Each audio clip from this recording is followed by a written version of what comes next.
युवा आप देख रहे हैं मेरे साथ लोक पुकार न्यूज। लोक पुकार न्यूज में आप सभी का। परभनी जिले में शासकीय वैद्यकीय महाविद्यालय हो, जिस तरह से इस मांग को लेकर जिस तरह से लोग डिमांड कर रहे हैं, परभनी जिले के जिंतूर तहसील के जिंतूर विधानसभा मतदार संघ की बीजेपी की आमदार मेघना बोर्डीकर, इन्होंने जिस तरह से प्रतिक्रिया दी है पत्रकार परिषद में, आइए जानते हैं किस तरह की प्रतिक्रिया इन्होंने दी है और क्या कहा है, आइए जानते हैं। म्हणजे आम्ही स्त्रियांकडे जेव्हा आमची मीटिंग झाली तर यावर्षी आपण चालू करू शकलो, कारण आपल्याकडे सर्वात मोठी ओपीडी आपल्या सिव्हिल हॉस्पिटलची आहे। आपला जिल्हा हा मायनॉरिटी डिस्ट्रिक्ट आहे। आपल्या जिल्ह्यामध्ये BPL मधली लोकांची संख्या जास्त आहे, GDP आपला कमी आहे, म्हणून प्रायोरिटीने आपल्या जिल्ह्याला महत्त्व द्यायला पाहिजे। आणि आणखीन एक गोष्ट म्हणजे आपल्यापैकी किती लोक त्या कार्यक्रमाला, म्हणजे मी जेव्हा राजकारणातलं माझं पहिली सभा पृथ्वीराज चव्हाण साहेब मुख्यमंत्री असताना 7 सप्टेंबर 2012 पहिल्यांदा मी एम्सची मागणी पृथ्वीराज चव्हाण साहेबांना केली होती की आपल्या मराठवाड्यामध्ये एम्स कुठेच नाही। आणि परभणीची भौगोलिक परिस्थिती बघता, कनेक्टिव्हिटी बघता, सेंटर पॉईंट बघता एम्स परभणीला मिळावं ही मागणी मी तेव्हा केलेली होती। आतासुद्धा पंतप्रधान मोदीजींकडे मागणी केलेली आहे, त्याला किती दिवस लागतील वगैरे माहीत नाही, ती आमचा प्रयत्न चालूच राहणार। पण तरी देखील जी आपली मागणी सगळ्या जनतेच्या रेट्यामुळे एवढं मोठं याला स्वरूप आलेलं आहे आणि सगळे नेते जागे झालेले आहेत। परभणी जिल्ह्यामध्ये शासकीय वैद्यकीय महाविद्यालय व्हावं ही परभणीकर म्हणून आमची मनस्वी इच्छा होती आणि त्यासाठी आमचे नेते देवेंद्र फडणवीस साहेब मुख्यमंत्री असताना सकारात्मक पावलं उचलल्या गेले। एक समिती नेमण्यात आली, त्या समितीच्या अहवालानुसार परभणीमध्ये शासकीय महाविद्यालय होणं गरजेचं आहे हे निदर्शनास आलं आणि त्या दृष्टीने पावलं उचलण्यात आली। पण दुर्दैवाने मागच्या 2 वर्षापासून सरकार बदलल्यामुळे ह्या ठिकाणी सर्व पक्षीय नेते मंडळी ह्या महाविद्यालयासाठी झटत आहे आणि खास करून परभणीकरांचा रेटा हा चालूच आहे। वेगवेगळे आंदोलनं झालेले आपण सगळ्यांनी बघितले, पण तरी देखील आपल्या परभणी जिल्ह्यातील जे सर्व नेते मंडळी ते कधी नाही ते आज एका चांगल्या विषयासाठी एकत्र आलेले आपण सर्व परभणीकरांनी पाहिले, पण तो विषय मार्गी लागताना दिसत नाही। तर माझं ह्या सर्व आंदोलनकर्त्या नेत्यांना माझं म्हणणं आहे आणि भाजप म्हणून आम्ही प्रत्येक वेळी चांगलं काम होते परभणीकरांसाठी त्यांच्यासोबत होतो, भाजपचे कार्यकर्ते म्हणून, परभणीकर म्हणून स्वाक्षरी मोहिमेत देखील आम्ही त्यांच्यासोबत होतो, कारण तो जनतेचा जो रेटा आहे तो वरपर्यंत पोहोचला पाहिजे यासाठी। पण हे आता पेंडॉल टाकून रोज काल तरुणांना बोलवलं, आज महिलांना बोलवलं, उद्या म्हणजे वारकरी मंडळींना बोलवत आहे, असं रोज काही ना काही इथे हे सगळं करणं म्हणजे केवळ नौटंकी आहे। मला आपल्या जिल्ह्यातील सर्व नेते, महाविकास आघाडीचे नेते, शिवसेनेचे आहेत, राष्ट्रवादी काँग्रेसचे आहेत, काँग्रेसचे आहेत, ते खूप सिनियर नेते आहेत, त्या सगळ्यांना एवढंच मला विचारायचं आहे की तुम्ही ही नौटंकी का करताय।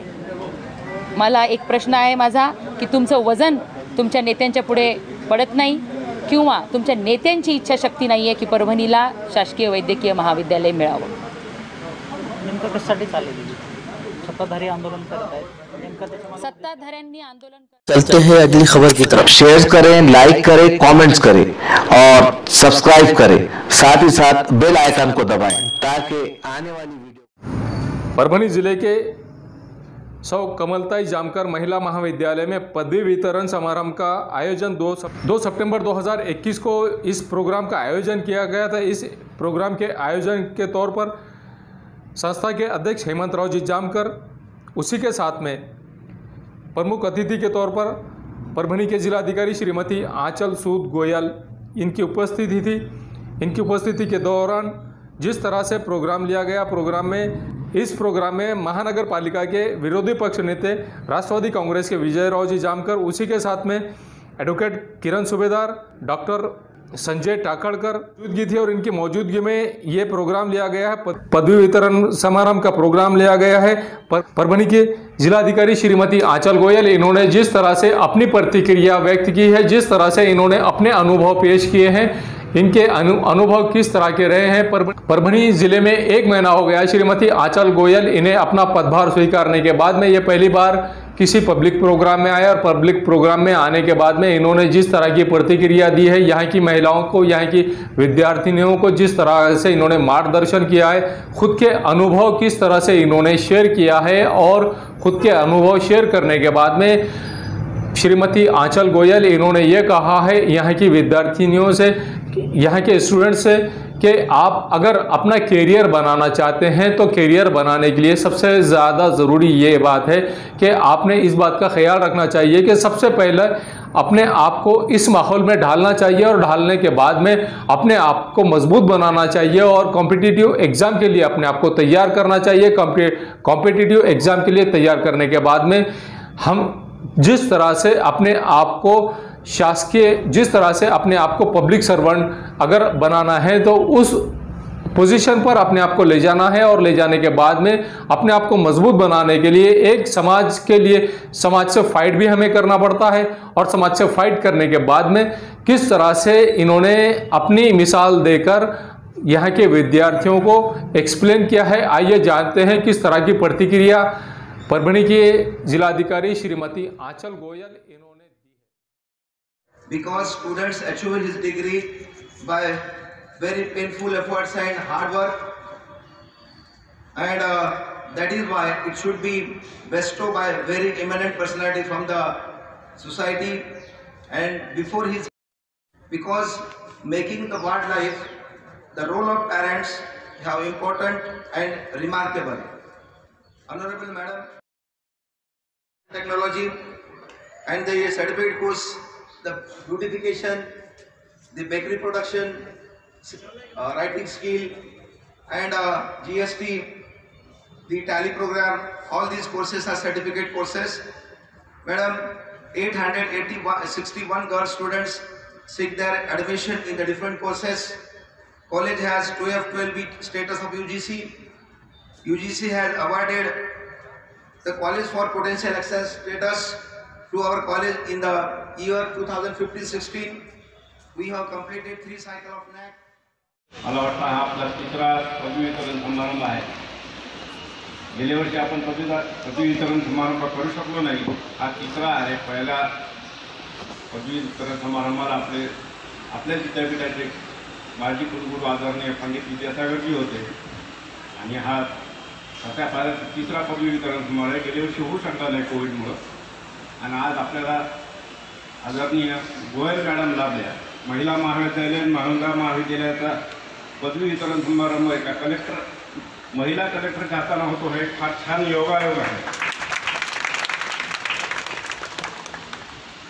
मॅडम म्हणल्या मी इतकी काही फार चांगल्या वक्त्या नाही, काही नाही, पण त्यांच्या बोलण्याच्या शैलीवरून तुम्हाला इतकं छान मार्गदर्शन केलेलं आहे त्यांनी, की त्यांनी स्वतःच्या अडचणी कशा झाल्या, त्या अडचणीवर मात कशी केली, त्या सर्व गोष्टीचं त्यांनी इतक्या पद्धतशीर तुम्हाला समजावून सांगितलं, आणि तुम्हाला जे प्रोत्साहित केलं ते खरोखरच अत्यंत उत्कृष्ट होतं, आणि त्याचा तुम्हाला निश्चित फायदा होईल। कुठलंही काम करताना त्यांनी जे सांगितलं की माणसामध्ये स्वतःमध्ये विश्वास पाहिजे, माणसामध्ये न्यूनगंड कधीही नसू नये, आणि स्वतःच माणूस स्वतःच्या भीतीपायी म्हणा किंवा बुजरे स्वभावामुळे म्हणा माणूस स्वतः कोशात जातो आणि आपला विकास थांबवून घेतो। तर ते न करता माणसानं स्वतःला मुक्त सोडायला पाहिजे, आणि आपल्यामध्ये जे नैसर्गिक गुण आहेत त्या नैसर्गिक गुणाला वाव दिला पाहिजे, आणि त्यानुसार आपल्याला जे आवडतं त्याच्यामध्ये पुढे जाण्याचा प्रयत्न केला पाहिजे। पारंपरिक शिक्षण घेण्यापेक्षा डॉक्टर, इंजिनियर एक काळ होता एक मधल्या पिढीत, कोणी उठली तुम्हाला डॉक्टर व्हायचं, मला इंजिनियर व्हायचं असं सांगायचं, त्यामुळे आर्ट्स आणि कॉमर्सचे विद्यार्थी थोडे मागे राहायचे। मी सुद्धा एक कॉमर्सचा विद्यार्थी आहे, तर तुम्हाला सांगतो आर्ट्स आणि कॉमर्सच्या विद्यार्थ्यांना तुम्ही कुठल्याही स्पर्धा परीक्षेचा अभ्यास करून IAS होऊ शकता, IPS होऊ शकता, वकील होऊ शकता, CA होऊ शकता।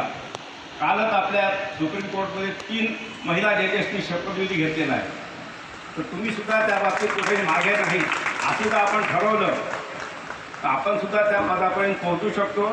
अशी कुठली गोष्ट नाही की जी आपण करू शकत नाही। तुम्ही जर आपली म्हण आहे प्रयत्नांची परमेश्वर, तर तुम्ही जर प्रयत्न करत राहिले आणि आपल्याला नैसर्गिक जे आवडतं त्याच्यात जर आपण प्रगती करायचा प्रयत्न केला तर निश्चित यश मिळतं। भविष्यात सुद्धा तुम्हाला यश मिळो. तुम्हा सर्वांना शुभेच्छा. धन्यवाद. त्यांच्या 23व्या दीक्षांत समारंभासाठी कार्यक्रमाचे अध्यक्ष श्री जामकर साहेब, संस्थेचे उपाध्यक्ष, सचिव, सहसचिव, कॉलेजचे प्राचार्य भोसले सर, उपप्राचार्य सर, परभणीचे पहिल्यांदा तुमच्याशी इंटरॅक्शन होते, तर ही ऑपॉर्च्युनिटी देण्यासाठी खूप खूप धन्यवाद. आणि जेव्हा यांनी मला परत सांगितलं की आमच्याकडे सर्व मुली आहे आणि मॅडम आपण नक्की या, पण ते त्यांना पण प्रेरणा मिळेल. It was a offer I could not reject. I could not say know that I will not come. आणि आज तुम्ही सगळ्यांचे आणि परत एक धन्यवाद म्हणेन की मी रिक्वेस्ट केली होती, विनंती केली होती की तुम्ही थोडा लवकर कार्यक्रम ठेवा, कारण मला मग कार्यालयाचं काम पण बघायचं आहे. तर त्यांनी माझ्यासाठी थोडा वेळ आधी 9:30ला केला आणि तुम्ही सगळ्यांना त्रास दिल्याबद्दल. एकच मुलगी म्हणजे माझा भाऊ आहे, पण माझी स्टोरीमध्ये त्यांच्या जे रोल आहे ते खूप महत्त्वाचे आहे. माझ्या आईवडिलांनी सुरुवातीपासून I was good in studies. त्यांनी मला फक्त एकच सांगितलं की आम्ही तुला सपोर्ट करतो, जे काय तुला करायचं आहे तू कर. आणि त्यांच्या कुठेही स्वप्नात पण नव्हतं की अशा IASची परीक्षा असते, चला ही करायची आहे की कसं. ही सगळं फक्त होत गेलं. म्हणजे 10वीमध्ये प्रथम आले, 12वीमध्ये प्रथम आले, मग IITची परीक्षा दिली, तिथे काही यश मिळालं नाही. मग एक इंजिनिअरिंग कॉलेजमध्ये पण ॲडमिशन घेतली. त्याच्यानंतर आपण कोचिंग घेतली आणि 2 वर्षाच्या परिश्रमानंतर I got into the IAS.